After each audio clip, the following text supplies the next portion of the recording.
इस वक्त दिल्ली के लेडी हार्डिंग हॉस्पिटल में एबीपी न्यूज मौजूद है। यहाँ भी प्रदर्शन चल रहा है जिसमें न सिर्फ आरडीए यानी कि रेसिडेंट डॉक्टर्स एसोसिएशन मौजूद है बल्कि साथ ही साथ मेडिकल स्टूडेंट्स यहाँ पर मौजूद हैं और लगातार जो इंसाफ की मांग है वो की जा रही है।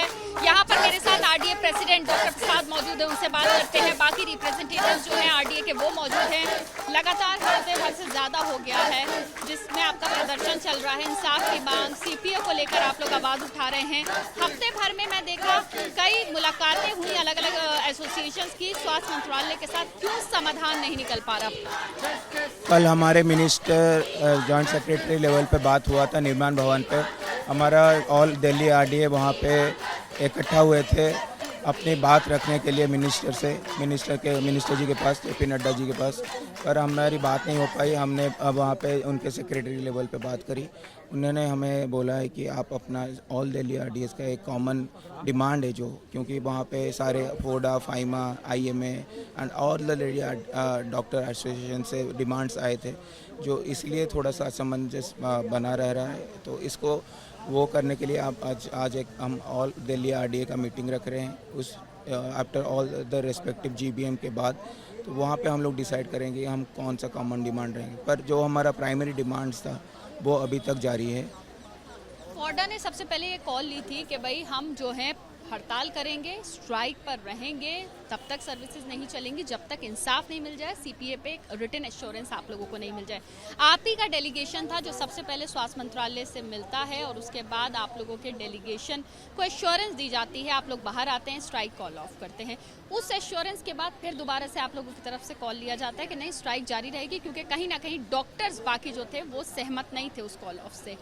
तो उस मीटिंग में क्या ऐसे एश्योरेंस की बात हुई जिसके बाद आप लोगों ने स्ट्राइक कॉल ऑफ की और 2 दिन बाद फिर आप लोगों को लगा कि नहीं, हड़ताल जारी रखनी चाहिए, चीज़ें जो हैं, जो समाधान हम सोच रहे थे वो नहीं हो पा रहा? जो हमें वर्बल एश्योरेंस दिया गया था उस पर हमें नहीं लगा कोई एडिक्वेट स्टेप्स लिया जा रहा है इस मिनिस्ट्री से। और उसके बाद 14 तारीख के रात को जो घटना हुआ है, वहाँ पे मॉब लिंचिंग हुआ है आरजीकर मेडिकल कॉलेज में, वो काफ़ी दुखदनीय है और उस वजह से डॉक्टर्स में काफ़ी आक्रोश है। इसीलिए हमें मीडिया से पता चला कि फोडा ने दोबारा प्रोटेस्ट जारी करा है। अब क्या लगता है कैसे समाधान निकलेगा? सरकार की तरफ से कोई पॉजिटिव अप्रोच है, पॉजिटिव चीज़ें लग रही हैं बातचीत? जी बिल्कुल सर, हम सरकार से यही चाहते हैं कि हम नहीं चाहते हैं कि हम लोग पेशेंट को ज़्यादा तक बाहर इमरजेंसी शटडाउन करने के लिए हमें मजबूर ना करें। हम नहीं चाहते हैं कि जो पेशेंट हैं उनको जान को कोई खतरा हो इमरजेंसी की वजह से। हम लोग जल्द से जल्द अपना सर्विस रिज्यूम करना चाहते हैं।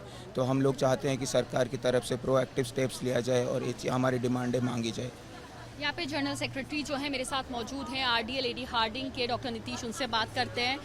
डॉक्टर्स को, खासतौर से रेसिडेंट डॉक्टर्स को बैकबोन माना जाता है मेडिकल सिस्टम का, और ऐसे में आप लोग हड़ताल पर, मरीजों को भी परेशानी हो रही है। क्या लगता है क्यों समाधान नहीं निकल पा रहा है? इसका आंसर तो सरकार खुद देगी। हमारी मांगें 4-5 ही हैं, ज़्यादा नहीं है। ऐसा नहीं है कि आप कुछ नहीं कर सकते।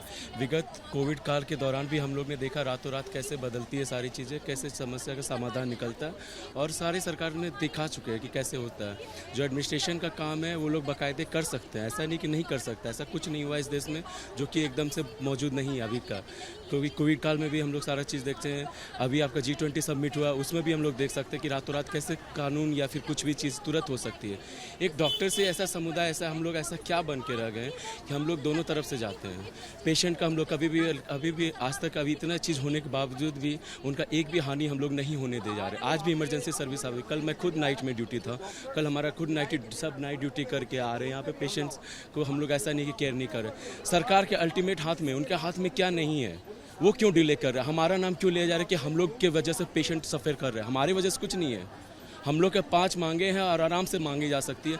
हमारे वजह से हमारे ऊपर क्यों इल्ज़ाम लगाया जा रहा है? हमारे शोल्डर के ऊपर से क्यों वार किया जा रहा है कि हमारी वजह से पेशेंट सफ़र करे? पेशेंट हमारी वजह से सफ़र नहीं कर रहे हैं। हमारी मांगे कुछ नहीं है क्या? ऐसा हम लोग क्यों हैं? हमारे मांगे को हमेशा दबा क्यों दिया जाता है हर चीज़ को कि चलो ये कुछ है ही नहीं, और हमारा नाम हमेशा निगेटिव में क्यों रहता है? हर चीज़ के लिए हम निगेटिव में क्यों हैं? जबकि आप कायदे से देखा जाए तो हर चीज़ में हम लोग पॉजिटिव है। चाहे कोरोना काल में जहाँ एक आदमी भी काम नहीं करना चाह रहा था, यहाँ इतने डॉक्टर शहीद हुए, एक चीज़ भी बोला गया, कुछ भी बोला गया है? आज भी हम लोग सर्विस दे रहे हैं, ऐसा नहीं कि सर्विस नहीं दे रहे, सर्विस बैकआउट नहीं किए हैं। और परमिशन का भी जहाँ तक हमें बार बार परमिशन हमारा डिनाई हो जाता है कि हम लोग पीसफुल प्रोटेस्ट, हम लोग के कोई गुंडा है यहाँ पे सफ़ेद कोट पे, कोई गुंडा है हम लोग यहाँ पे जो दिख रहा है, बाकी सबको परमिशन तुरंत मिल जाती है। कोई पॉलिटिकल मोटिवेशन रहता है तुरंत से उनको मिल जाती है, हमारा क्यों नहीं परमिशन मिलता, बार बार डिनाई क्यों होता है? ये क्या हमारे बच्चे हैं हमारे? क्या रीज़न दिया जा रहा है आप लोगों को परमिशन डिनाई?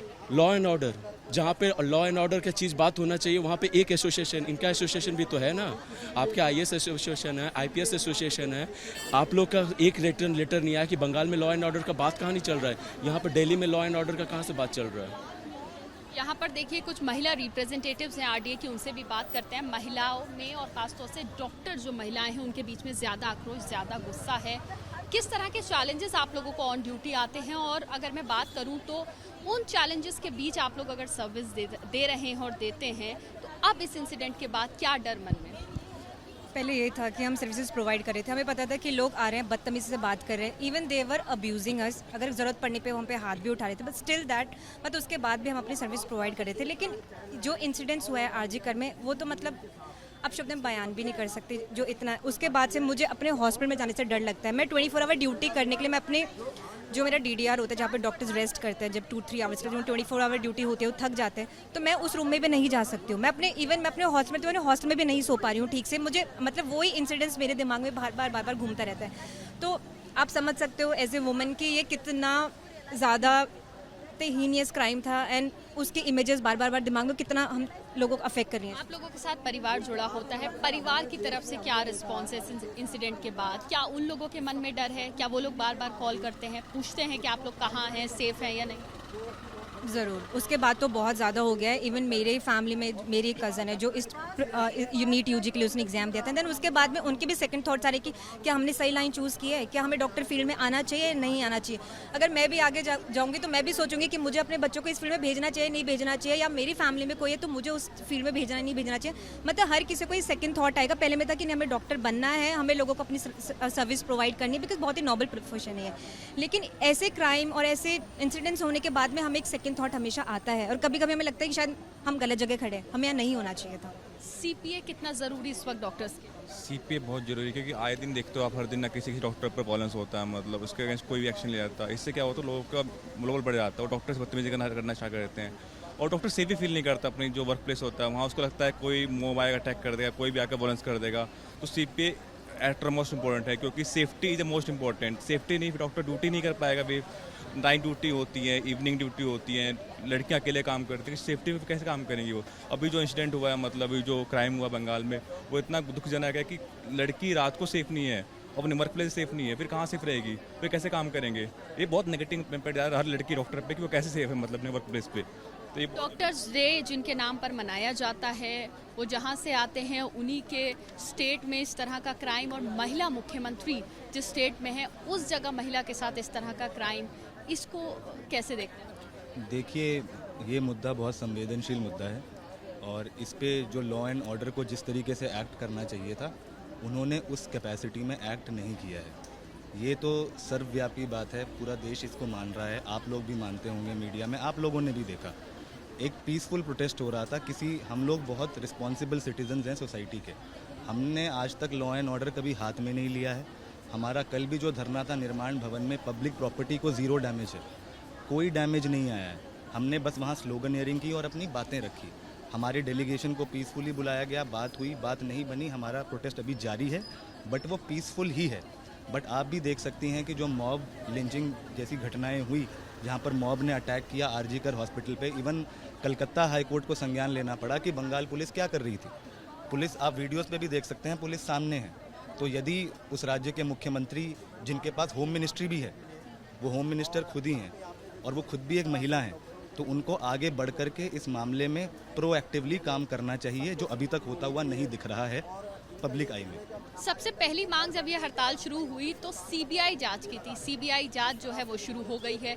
जांच की जो दिशा है, क्या वो डॉक्टर्स को सही लग रही है? जांच सही दिशा में चल रही है? जो दूर से बैठ के आप लोग देख रहे हैं, जिस तरह से खबरें आ रही हैं। जी, शुरुआती दौर में तो सीबीआई जांच की मांग करी थी और उन्होंने सीबीआई जांच के लिए हाँ भी भरी थी। पर जो 14 तारीख को जो हुआ है और उससे पहले भी जो एविडेंस टैंपरिंग हुई है और उसके बाद मॉब का इतने लार्ज अमाउंट में पहुंचना, उसके बाद वो साइट को ही बिल्कुल डिमोलिश टाइप का कर देना, तो वो उसमें बहुत गलत इम्पैक्ट पड़ा है और उसकी वजह से मतलब उतना कॉन्फिडेंस हमें नहीं रहा है। अब तो जस्टिस पे भी कभी कभी डाउट इसलिए उठता है क्योंकि वो एविडेंस टैंपरिंग इतना ज़्यादा हो गया है, तो उस पर हम कहाँ से हम सोचें कि इंसाफ इस तरह सही से हो रहा है। क्या जो 14 तारीख की रात को हुआ, डॉक्टर्स के साथ भी बदसलूकी होती है, अस्पताल के अंदर कुछ संदिग्ध घुसते हैं, फिर तोड़फोड़ होती है, उसको किस तरह से आप देख रहे हैं? सिर्फ सबूत मिटाने की कोशिश या और भी कुछ आप लोगों को लगता है कि इसके पीछे? लगता है मेन मोटिव उनका यही रहा होगा कि एविडेंस टैम्पर किया जाए, सीबीआई जो आगे इन्वेस्टिगेट करना चाहती है उसमें हर्डल्स डाले जाएं। और जहाँ तक बात है क्राइम और वायलेंस अगेंस्ट डॉक्टर्स की, ऐसा नहीं है कि पहले नहीं हो रहे हैं, ये पहले से चलते आ रहे हैं। अभी रिसेंटली मैंने एक इंटरनेट पे ही देखा था, मैंने बताया जा रहा है कि 75% of the doctors in India, 75% यानी हर तीसरा डॉक्टर 4 में से 3 डॉक्टर्स 4 में से वायलेंस का शिकार हो चुके हैं पहले ही। तो सीपीए की जो डिमांड है हमारी कोई अनजस्ट डिमांड नहीं है, जल्दी से जल्दी इसको सरकार को इसके लिए एक्शन लेना चाहिए। अगर कोई समाधान जल्द नहीं निकलता है तो हड़ताल कब तक चलेगी? क्या डॉक्टर्स इस पर भी विचार कर रहे हैं? कब तक चलेगी ये तो फर्दर जो डिस्कशन हो रही है, सब लोग जिस पे मूल लगा रहे हैं उसी पे पता चलेगी, उसी दिशा में होगी। और हम लोग अभी तक है कि अभी तक हड़ताल चल रही है और बंगाल में जैसे चल रही है, अगर हम उन लोगों ने जो डिमांड रखे या ओवरऑल जो डिमांड है हमारी भी सब डॉक्टर्स की या ओवरऑल कॉन्सेंसस में उसी के बेस में हम लोग डिसीजन लेंगे कि ये कब तक चल रही है। हड़ताल का पता नहीं कब तक चले, लेकिन हम देख रहे हैं अस्पतालों के अंदर, कैंपस के अंदर मार्च वगैरह चल रहा है। जंतर मंतर आज आप लोग मार्च करेंगे, कितने डॉक्टर्स आज मार्च में इस प्रोटेस्ट में इकट्ठा हो सकते हैं? एक्चुअली हमने विभिन्न कॉलेज से, विभिन्न आरडीए एसोसिएशन सबको बुलाया है। दूसरे मेडिकल कॉलेजेस को भी हमने न्योता दिया है कि वो हमारे साथ जुड़े, इस कॉज के लिए हमारे साथ खड़े हो, क्योंकि ये एक नेशन वाइड प्रोटेस्ट है। एंड आई थिंक हम जितना अपना यूनिटी शो करेंगे, पीपल शुड रियलाइज़ कि ऐसे क्राइम करके कोई बच नहीं सकता है। तो देखिए, अलग अलग अस्पतालों में हड़ताल चल रही है। मांग जो है वो है सीपीए को लेकर, सेंट्रल प्रोटेक्शन एक्ट को लेकर, जिसमें डॉक्टर्स की सेफ्टी और सिक्योरिटी पर बात हो। हालांकि कई राज्यों में पहले से ही इसको लेकर कानून है, लेकिन बड़े तरीके से उसका असर जो है वो देखा नहीं जा रहा है। हालांकि बंगाल में भी ऐसा कानून है, लेकिन फिलहाल उसका इम्पैक्ट कहीं दिख नहीं रहा है। इसलिए सेंट्रल प्रोटेक्शन एक्ट की मांग जो है वो डॉक्टर्स कर रहे हैं। हड़ताल अलग अलग अस्पतालों में चल रही है। लेडी हार्डिंग हॉस्पिटल में भी इस वक्त हड़ताल पर बैठे हुए हैं डॉक्टर्स। सिर्फ इमरजेंसी सर्विसेज जो है वो चल रही है, उसके अलावा बाकी सर्विसेज जो है वो सस्पेंड कर रखी हैं। और आज से लेकर कल सुबह 6 बजे तक आईएमए का भी कॉल है कि पूरी तरह से सर्विसेज बंद कर दी जाएं। आईएमए की तरफ से ये भी स्टेटमेंट है कि आगे हम लोग हर तरीके से प्रयास करेंगे कि इसको लागू किया जाए, इस पे बात की जाए, वरना हड़ताल जारी रहेगी जब तक कोई समाधान नहीं निकलता है। और आज फिलहाल एक मार्च है, बड़ा मार्च है, जिसमें सभी डॉक्टर्स जो हैं दिल्ली के वो इकट्ठा होंगे, जंतर मंतर तक मार्च करेंगे और वहां से एक बड़ा मैसेज देने का प्रयास डॉक्टर्स की तरफ से किया जाएगा। कैमरा पर्सन राजेश कुमार मीना के साथ Madiha Khan, ABP news, Delhi. For exclusive and insightful videos, subscribe to our new channel ABP Live Premium.